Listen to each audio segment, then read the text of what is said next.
Hi, welcome back to this short tutorial. In this video, I will teach you how to fix if you can't follow someone on the TikTok. So how you can fix it, watch this video till the end and you have to follow the same procedure, and if this video really helps you, do subscribe to my channel. So let's start the video.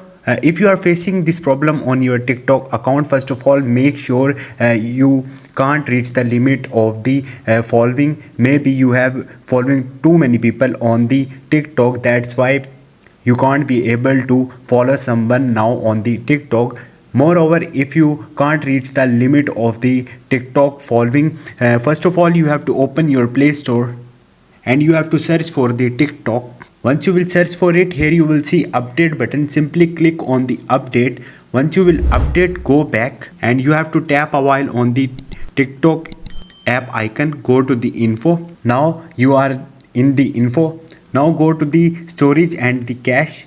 First of all you have to clear cache from here. Once you will do it, try to follow people on the TikTok, but if you can't, simply clear storage from here. So these are the ways. Hope this video will helpful for you. If you have any question or any confusion, just drop a comment. I will try to help you. Thank you.